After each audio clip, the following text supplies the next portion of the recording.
Folks, we're in one of the newest art galleries in Dublin. It is called Station House Art Gallery. It's located in Dalkey, one of the nicest villages in County Dublin. You know, those of you who listen regularly to my show, that it is about people who have led brave and creative and interesting lives. If there was somebody who met that criteria full on, it would be my guest today. She is one of Ireland's foremost contemporary photo-based artists. She's also has been a photojournalist. She doesn't take no for an answer and is extremely driven when it comes to executing and delivering on her vision. And I think that's the reason she's here today. She's also a great friend of mine. Her name is Jean Curran. Welcome to the podcast. Thank you so much for having me. Is this your first podcast? Yes. Oh, okay. And I'm delighted to be popping my cherry with you.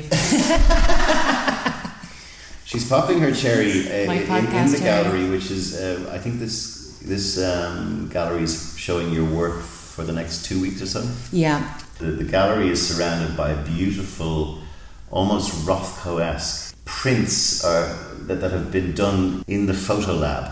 So they look like art, but they're actually photographs. Correct. And it's really hard to explain what you do, but it's a dye transfer method, which is one of the oldest ways of developing photography. But why don't you tell me what this gallery is showing up and what we're seeing around us? What we're looking at is 15 prints, which I have made using the dye transfer method. Dye transfer was one of the first methods of making a full colour photographic print, and it's the same process by which Technicolor made their inglorious Technicolor movies. It's fair to say it's a dying art, right? Oh, it's pretty much dead. Pretty much dead. So Jean is trying to resuscitate it in a studio in London. Yes, correct. What you seem to do is you every 2 years you come out with something very different. You're not an artist that sits on her laurels and continues to churn out the same stuff. Why is that? I think it's been a journey Right. to get to where I am now. I started off as a photojournalist. I was really interested in photojournalism. I used to open magazines and newspapers and I couldn't, I got really excited about the imagery. I used to look at the New York Times every day to see what their leading photo was, and I used to follow the photographers. Did you know James Knockedaway? Oh yeah. We were trying to use him in a Gillette ad. Really? Yeah. I don't think he would. Well, we probably wouldn't too. I like the way he used to wear a white shirt. This is what intrigued us. We were thinking like that he would get ready to go out. James Knockedaway is possibly one of the most famous. He's the greatest war photographer that ever lived. War photographer, but he used to wear this pristine white shirt so that all the soldiers who were fighting each other, as he would walk down the street, would know, that's the photographer guy, and he would get these amazing shots. You did some amazing shots over in, was it Kenya? Yeah. Would that have been your breakout album? Well, yeah. Well, my first, I suppose, breakout was when I went to Ghana and I did a project on the illegal gold mining sector, and that was really a project that I planned myself. I got a grant for. I brought a journalist with me. I wanted to go out and do this, and I knew that it was something that hadn't really been covered before. Now, to those listening, you were what age when you did this? Early 20s? Yeah, like maybe 24. What makes you go, you know what I'm going to do? Now, bear with me. I'm going to go and an Irish girl, I'm going to go over to Ghana and photograph the mining industry over there. What made you pick that? I had that idea for ages. Where does it come from? Well, now we're going on to a completely different topic, right, because what we're really talking about is the power of an idea and knowing when you have an idea and actually being gifted ideas. Ideas are literally like entities that float around the place, and if you're lucky enough if you're willing to accept them, I agree with that. Then you can go on amazing journeys. But did one night you were just lying there, gold mining in Ghana? Where do you think the idea germinates in you? I remember asking myself, where did gold come from? And then doing a little bit of research into it, and then kind of looking at other photographic bodies of work, and went off and did it. And I was also started looking at the stock markets, and I remember at the time some countries all of a sudden were buying like huge amounts of gold. And I was like, there's something in this. Let's go. I read somewhere that there's the amount of gold ever mined out of the earth would fit under the Eiffel Tower. It's a lot less than diamonds. Yeah. Mad.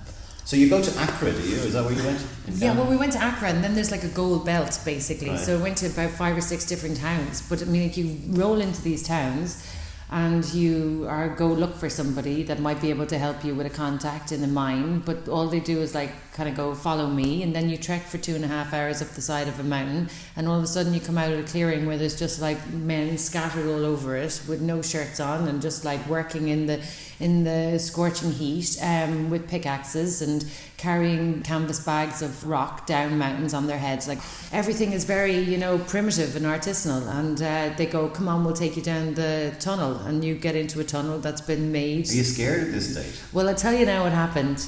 They were like, let's go into the tunnel. And the tunnel is really, you know, it's a tunnel that's been created by men with pickaxes and chipping away at it for years. So we crawled along, and you go down little bits and you go around corners and you're crawling along, and I don't know how many. You've got camera equipment. Yeah, I've got a camera. Around, right, yeah. And they've got torches, like really primitively, with elastic bands and bits of string tied around their heads. And but surely at some point when you're down in that thing, you're going, this was a bad idea. I'll tell you when that moment happened. The journalist was with me, and we came to a point, and we had been in the tunnel now crawling along for maybe half an hour, okay? And at the end of it, due to get down into what was like a little bunny hole and crawl along, I looked at it and I went, if I get down there, I'm not going to be able to get back up. I'm not going to be able to pull myself up. It was such a narrow little shaft. Yeah. Now, these men are up and down there every day. They've no hassle. I was with these 2 guys. The journalist went ahead with the other 2 guys. And I was with these 2 guys, and they were like, we wait here. And I was like, no, we'll just go back. And they were like, no, we'll wait here. So next thing, one of them takes out a bit of newspaper, as they do, and he starts rolling a joint in the tunnel. Right. Okay, so I'm sitting in the tunnel, these 2 guys, it's pitch dark. Yeah. Okay, next thing we can hear somebody coming along singing, and a man comes out of nowhere carrying 2 sticks of dynamite. He doesn't have a torch. He talks to the other 2 guys. They're laughing about the fact that I'm in the tunnel, and he has a little smoke off the joint, and he goes on, and I'm like, joint, tunnel, dynamite. This is not where I want to be. This is just a recipe for disaster, and I don't want to be the one that's freaking out here, but I'm a little bit uncomfortable. I just want to go. And they were just like, what's the big deal? That some of those photographs you captured there are just beautiful portraits of people, and just the sort of strength of them and the resilience of them, and you'd think that they would have been posed and that you would have taken hundreds or whatever. I suppose you did, but they're magnificent. Thank you. And so there'll be a link to that in the blurb on the website. So, you know, most people who would do something like that would say, well, that's got that out of my system, and get back to Waterford, where she's from. You're from a little village outside Waterford, which is in the south east of Ireland. Tell me a little bit what it was like growing up down there. I grew up on a farm. I'm the 3rd daughter out of 4. 4 of us born in 4.5 years. That's called Irish quads, probably. Yeah, probably. It was very isolated, actually. No one ever called in for me to come out and hang out in my life. But I loved living in the countryside up until a point. Yeah. And then there was definitely a bit of wildness in me, and if I got out of the house and got into Waterford City to stay with my friends, you know, getting me home was a different story altogether. Right. But I'm very, very grateful for, you know, there's a great amount of mischievousness. Thank you. And but also innocence that goes with growing up in the heart of the country. And my dad made us all work on the farm at different points, and I really appreciate that work ethic that instilled. But when I was ready to go, I was ready to go. Right. And then I stayed away for quite a while, and now I want nothing more than to be back there, living in amongst the fields. Right. Great. Do you feel you've got a lot of it out of your system? I can't. When you say you want to go back to the field, so first of all, I suppose, why? What were the sort of drivers? Is it I've got to get out of here? Was it to see the world? Oh, big time. Right. I mean, there had to be more going on than where I was living. There was a world to see, and I wanted to see it. Right. I never really felt like I slotted into groups that were going in a particular way. The college route. Yeah, even when I finished school and my friends were all going to off to live in Paris together, Amsterdam together. I went off and I lived on my own in Canada, and then I lived on my own here, and then I always was interested in kind of just doing my own thing, and I wanted to see the world on my own terms, I suppose, and explore it in my own way. Also learn my own lessons and pick myself up after them. And I was always interested in art in school. However, I did a very poor Leaving Cert and I never applied it myself in school whatsoever. Look, when I went to the career guidance sister and I asked her about doing photography, she said the points were too high, here's a form for nursing, and that was it. So it was carve your own path. It's a recurring theme in these podcasts that nearly everybody has either gone, had really bad advice from parents or from career guidance or from teachers, and anyone who had this spark in them, people try and quench it out and go, you go into banking, become a bank teller, don't try and do anything outside your station. If my father told me to go down and join the guards one more time, I was like... She would have been a vanguard, by the way. That means female guard, it's an Irish term. So you were doing photojournalism. Is the next stop that we want to talk about the Afghanistan thing, or is there anything in between? Well, I worked for the Irish press here, and then I realised that I was never going to have the front cover of Time magazine if I stayed working for the Irish Star and the Irish Independent. Did you find that the editors were also very conservative with their sort of photo selection? All the photographs that appear in most of the Irish papers are pretty much the same. Photographers aren't brands here. And money's not really invested into photographers. Yeah. But it's one of the best educations you can get. Right. If I can't go out to certain areas where someone's been shot in Dublin and go out and cover it and go with a journalist who is approaching people on the street, then I have no business going out to Kenya or Afghanistan or anywhere else. So you found you were able to see and perceive that this was a good training, but it was still limiting you. Yeah. Would that be fair? Yeah. So that's. And so what was the next jump? Moved to Kenya then. Right. So why did you move to Kenya? I moved to Kenya because many of the photojournalists that I followed that were working for Time magazine, Newsweek, the New York Times, all were based in Kenya. Really? Yeah. Why? When I'd looked them up, because it's got an international airport. Nairobi. It's a UN city. There's lots going on there. So did you just move there, or did you? I literally arrived at 11:30 at night with 2 bags. I didn't even have a hotel room. What did your parents say?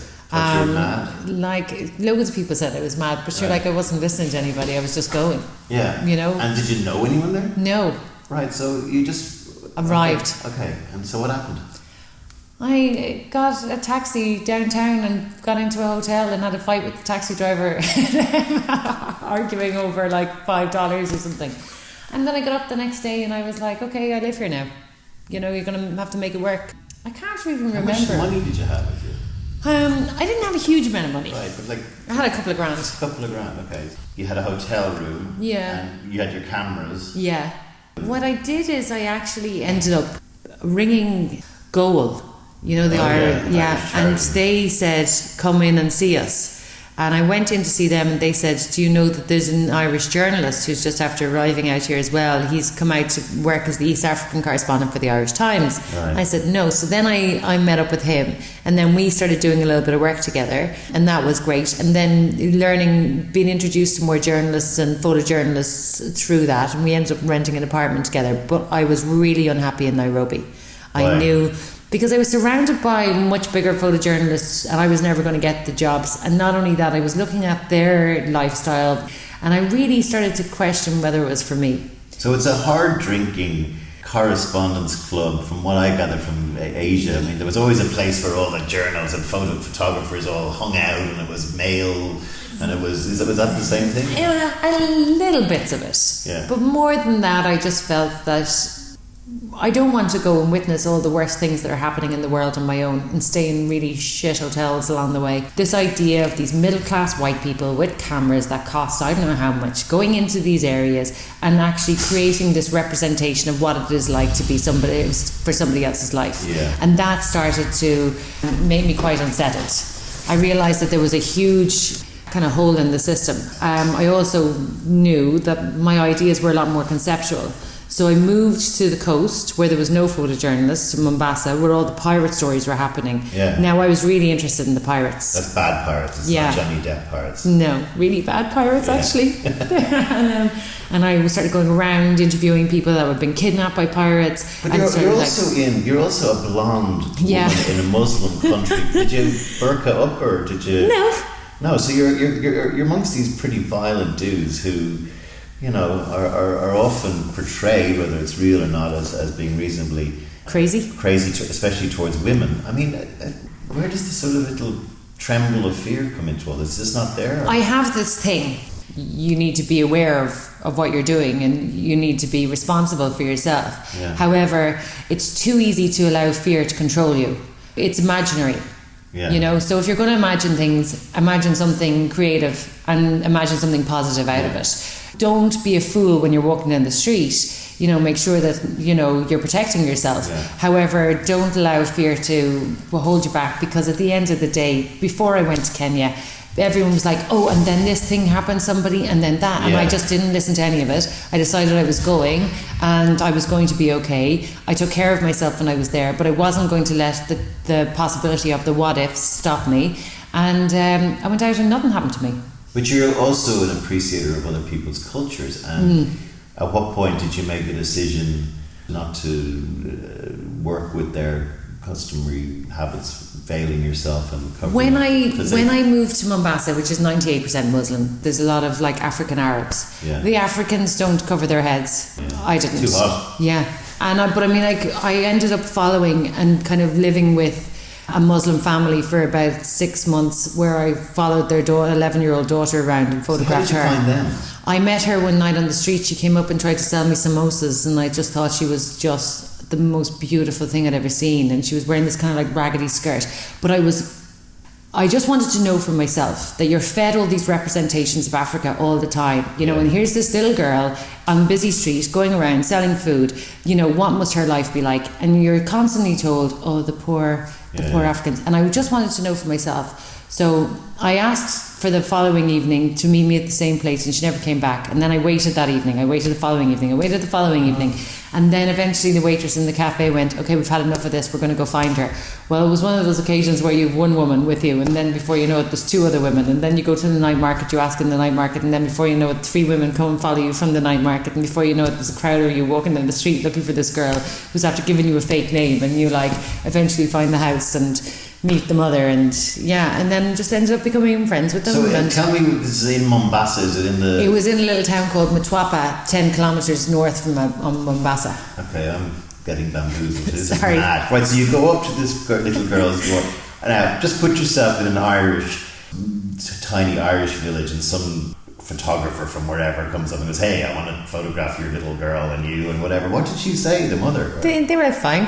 And they let you stay with them?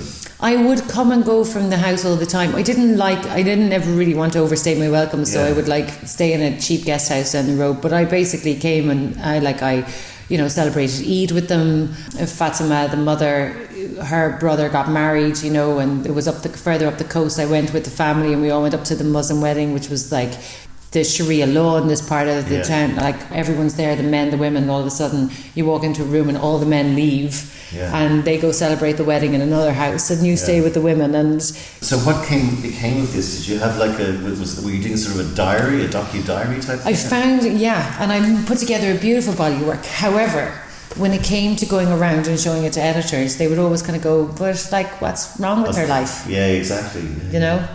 And at the time, I didn't know enough about putting kind of conceptual narrative bodies of work together. Yeah.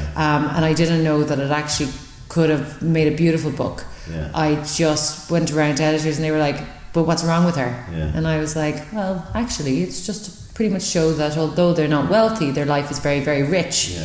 Lots of things have been decided for her already in life, and they were like, okay, well, maybe something will happen, and if something happens, it's extraordinarily short-sighted, because like the most popular shows and with the longest longevity have been soap operas, which are like, something's wrong with everyone's life, but it's kind of day-to-day, you know, eye on what we all live, you know? Yeah. It's almost like a documentary. And here we have something that's completely outside the pale.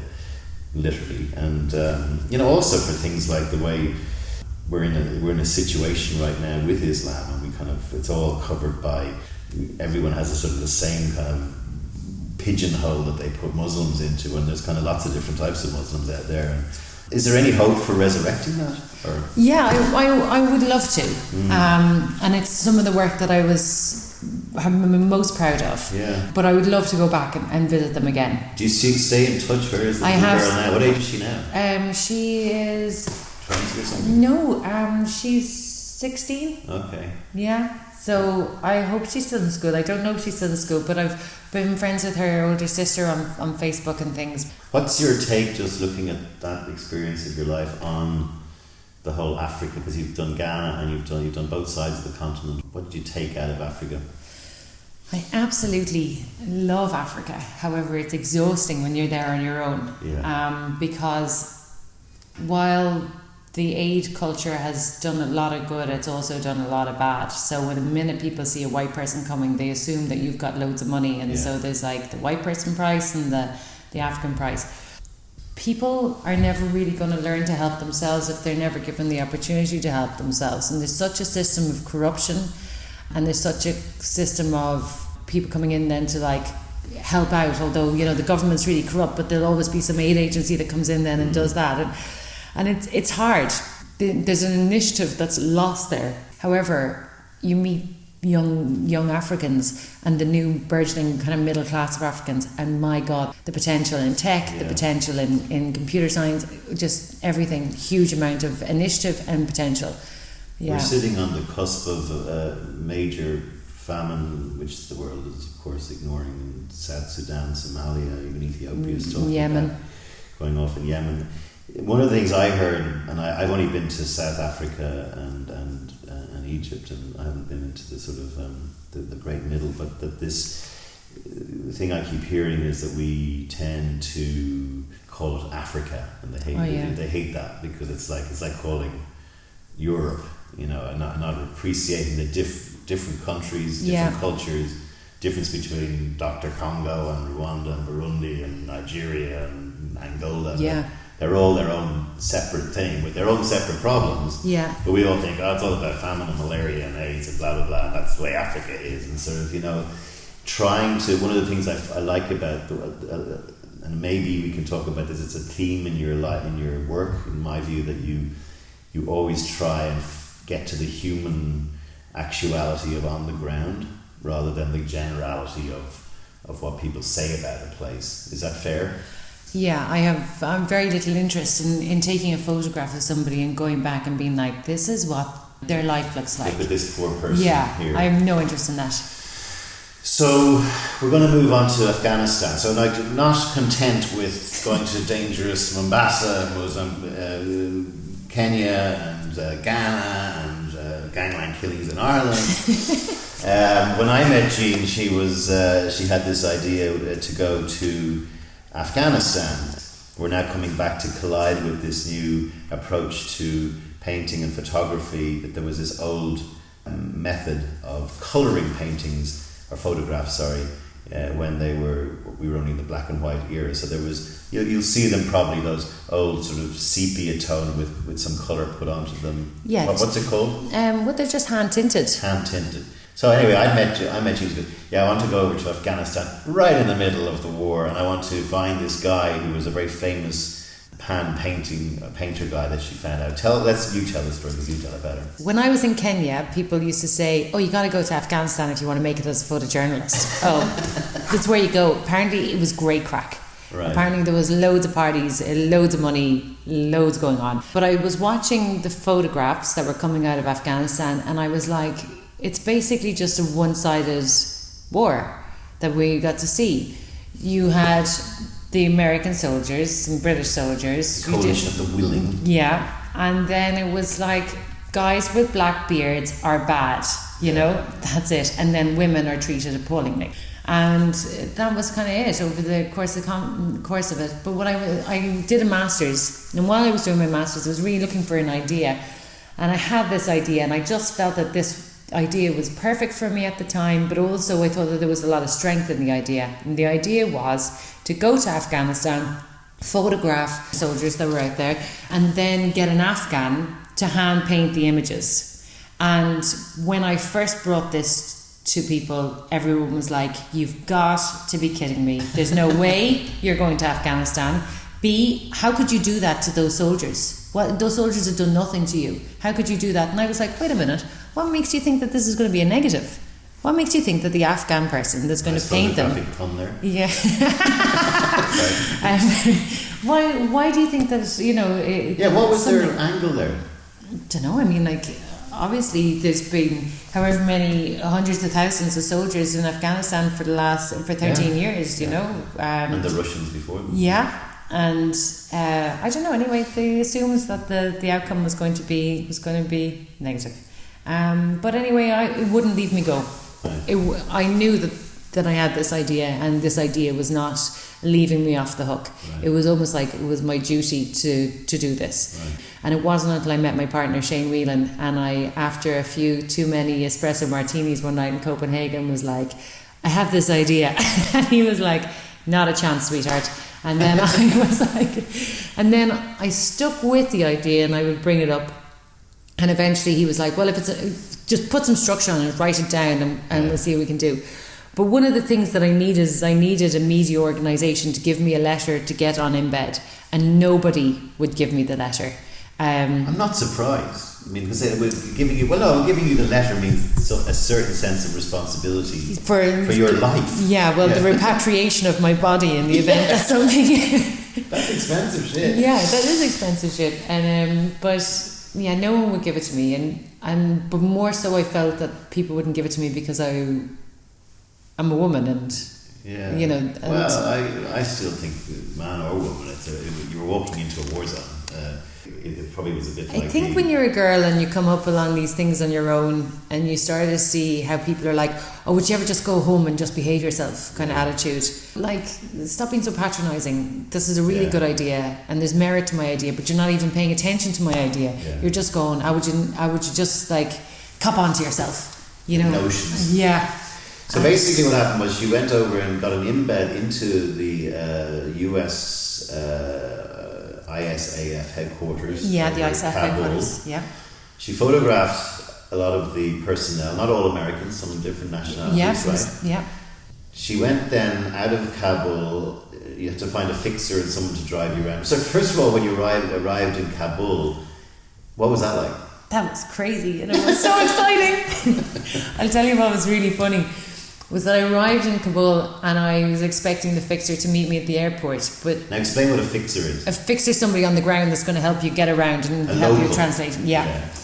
And I expected him to meet me at the airport, and there was nobody there.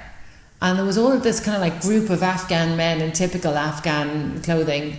They were all kind of standing around, and I was there for ages, and I was like, where is this guy? And of course my mobile phone didn't work there, so I went up to them. I was like, excuse me can I borrow somebody's phone? And they were like looking at me like I had 10 heads, and they were like, what? And I was like, can I call on your phone this number? Call it. And I called him, and he was like, oh, you're not allowed to come into the airport, you have to come out to a gate, and I'm out at this gate. So I went down and met him, and we had a bit of time before I was going on in bed. No, but when you walk home, like, you know, there's guys with Kalashnikovs. So these guys would be the Taliban is controlling, kind of. No, or I mean, under the. But you don't know who's who. Right. That's what they say. You don't know who's looking out. Who is? I mean, like, it's not like. So what is it? A beepy, dusty, noisy. Yeah. Donkeys, old taxis. Old camels, taxis, like not so much the donkeys and camels. It's a big, busy, dusty city where there has been new development and signs of really old war. Right, lots of ruins and bombed out. Ruins, and then what you soon start to notice is that the air quality is so bad, is so poor. But you also start to notice glimmers of. I remember seeing this young girl who was like, you know, pushing the boundaries as much as she could, and like wearing her scarf barely on the back of her head, full face of makeup, you know, and like walking down the street. And the fixer was saying, we're passing by a stadium, and went in this stadium now, this very famous women's boxing club, And it's also where the Taliban used to bring people and give execute them in front of crowds, and that was not so long ago. So the project itself was a two-stage process. So she flies into Kabul, she gets into the headquarters, she photographs male and female military. Yeah. She then has to fly out to Dubai. Why? To process the film, to develop the film, and to make the prints. Right. So there's not exactly state-of-the-art photo development studios in Kabul. So she's got to fly out to Dubai. Then you've got to get the prints, and then you've got to do what? Go back. Go back into And this was even more tricky, I guess, because you didn't have the comfort of staying in the army headquarters, right? Yeah. So tell me about the return. Well, when I returned, I was meant to go to Herat in the west to meet some painters that were going to paint the photographs. However, I knew in my heart of hearts that it was not the right thing to do. So when I arrived back, because I had seen this photo that had been hand painted, and I knew that it would have been hand painted by somebody in the town of Mazar-i-Sharif, and that the name of the studio was Taken Studios. And I had carried this photo with me for years. I had saved it on my phone. And when I arrived back into Kabul and I met the fixer... Same guy? Yeah. Right. He said to me, our flight is like in 2 hours or whatever. I said, what I need you to do is I need you to get on the phone, ring everybody you know in Mazar-i-Sharif and find out if you can find this place, Taken Studios. And he was like, I think we need to ring Shane, your partner. And I was like, no, there's no ringing Shane. I'm on the ground. This is what we're doing. So he got on the phone, he rang around, and somebody said to him, yes, I know somebody that's a master at this. I said, great, that's all we need. Let's change the flight. We're going to Mazar-i-Sharif. So then we needed to organise a drive. Tell me what Mazar-i-Sharif is. Mazar-i-Sharif is a town in northern Afghanistan, very much a Taliban stronghold. The Hazari people, a tribal people that are from that region, were really persecuted now by the Taliban. And when I got up there, I heard some really tragic, terrible stories. There would be very little money put into the place, and it's northern, and it's... when you get into the airport, you're not allowed, cars are not allowed to come in, people are not allowed to go into the airport for security purposes. So you walk out and you're just on a dirt track, and there's men there in the middle, it's dark, and a car comes towards you, and you can see by the car lights that there's men there with RPGs strapped to their backs, and there's just RPG being rocket propelled grenades. Of course, sorry. How silly of me for not knowing that. And we met the driver Rahullah, and he brought us to a hotel where there was more security with RPGs and big gates, but I felt like I was in the right place. Right. So remember, folks, she's on her own here. She's reliant and trusting this one guy that they found as her fixer. He's gone with you. Is he now saying this is really stupid that you're changing your plan? No, I think he was excited. Right. And I was excited, and we were just going to go for it. So she basically has one piece of a photograph that she's had in her phone for years, and she's trying to find somebody who knows the artist who painted the photograph or some of him, and she thinks he's here, and then what happens? Then what happens is that Rahullah, the fixer, and Rahullah, the driver, and I get in the car the next morning, and we go to meet this guy that's apparently the master. We meet him, and he's a young fellow. He would sketch portraits rather than paint in photographs the way that I wanted. And so we realised he wasn't the guy. So he sent us to somebody else. That studio wasn't open, and he wasn't the guy. And so then somebody else sent us to somebody else. So we went to that person. And at one point I take out my phone and I'm showing somebody the pictures. And Rahullah, the driver, asked Rahullah, the fixer, were they photographs? And we said yes. And he said, I know somebody, get in the car. So we got in the car and we drove along, and there was a man sitting outside a shop, and the minute I saw him, I knew this is the guy. Did you know? I just knew. You felt it. Yeah. And he was the guy. He was the guy. And tell his story. His name was Muhammad Kareem, and it turns out he sat into the car, and I said, can you paint these? And he looked at the picture and he went, they're my pictures. And I was like, and he said, I can do it. And straight away wanted to do the deal. And I had no problem doing a deal with him. He went off then. He hadn't painted or used his paints or anything in 30 years. And he went off and he got his paints, and he came back and met us in the hotel where we were staying, and he put all the prints out, and he sat down and he put his paints out and he started painting. And what did he, So someone from Ireland has arrived with a mobile phone and it's his painting. Well, it actually turned out that it was a picture of his deceased brother that I'd been carrying around. And his brother had been a great photographer and a great painter also. But he had been killed by the Mujahideen in the 80s. And that they had ran that studio together. And over the course of 3 days, all these stories started coming out. You know, he started off with such excitement and talking about painting and how he used to do things, and the following day brought in lots of his pictures, and then on the third day really started to, I think, you know, kind of become a bit overwhelmed by sadness about all that hasn't happened in life, and about lamenting about, you know, the pleasure that he got from painting, and then to realise, you know, over the course of a conflict nobody talks about art. Nobody talks about anything creative or beautiful. All anybody ever talks about is survival and security. And that was it. And he realised, I think, all that has been missing and all that has been lost. But also was saying things like, don't underestimate what you've done here. Yeah. And you've come and you've asked somebody what their input is in Afghan. And there's not too many people who have done that. And his input, what I wanted to know was, well, what have you got to say about the conflict? And he went that nobody ever asked any of the artists.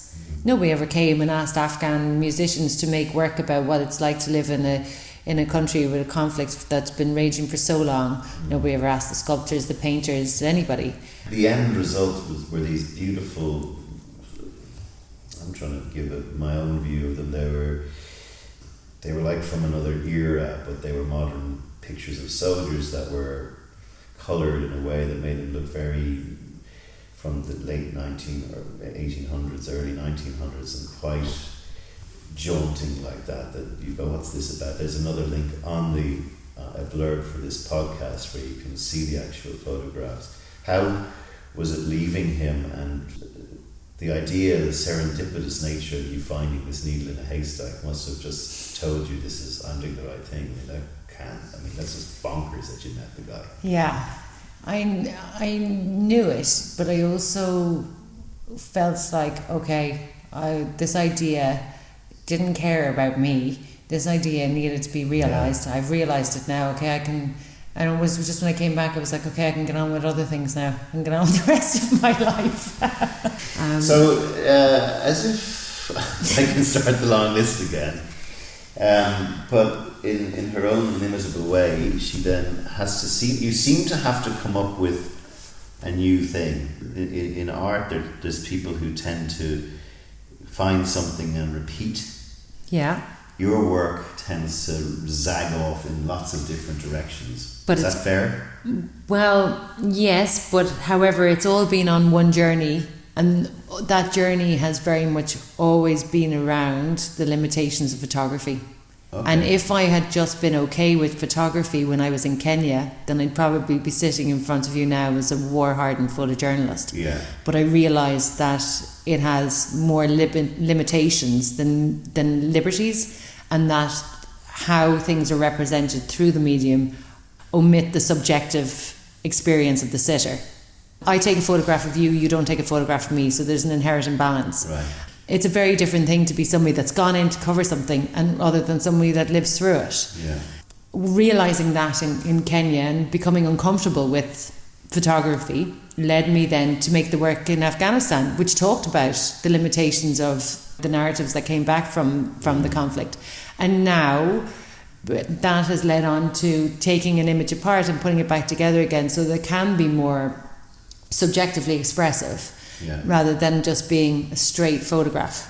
So after Afghanistan, there was the Comoros project, the Comoros Islands. The Comoros Islands, the islands of the moon, where the women are so astoundingly beautiful. It's ridiculous. So explain the Comoros Islands concept and where that came from and what you did. I was interested in migration and how the imagery of the immigration crisis in Europe was all alike. Both the people in the sea or orange life jackets strewn along the shorelines of islands of Greece. There was very little imagery that showed where the people had come from, the families of the people who have gone and who have been left behind. So what actually happened was I found out about the Comoros Islands, and kind of slightly similar story to here. They were colonised by France. There was a referendum in the 1970s about whether they would remain under the power of their colonial ruler, or they would become independent. 3 islands voted for independence. 1 island voted to remain with France. So there's a small little island that's a Republic of France and a part of Europe out in the middle of the Indian Ocean. What's been happening is that there's one island that's France, and then the surrounding islands are all Comoros. So they're all a separate country. Yeah, and the president. I bet you I know which one is the wealthier. It's incredible, but out of everywhere I've ever been in Africa, this is like unspoiled Africa. Right. This is, Yeah. So paint the picture. We've had the picture of Nairobi. We've had the picture of Kabul. Paint the picture of whatever place you arrived to. Arrive in Comoros Islands. This is really funny because people say to me, "Were you not worried?" And I was like, "No, I wasn't worried." I got on a ferry. Asking you that. I was trying to get from the main island, Comoros Grand, to this other island, Anjouan. And we got on a ferry and we were told the ferry takes 45 minutes. 7 hours later, I could see dry land. I mean, everyone was like, "Well, you're not worried?" But I kept on going. Before we got on the ferry, there was all these guys going to Madagascar, and I know that takes 18 hours on the ferry. And I kept on going, did we get on the wrong ferry? Did we on the way to Madagascar?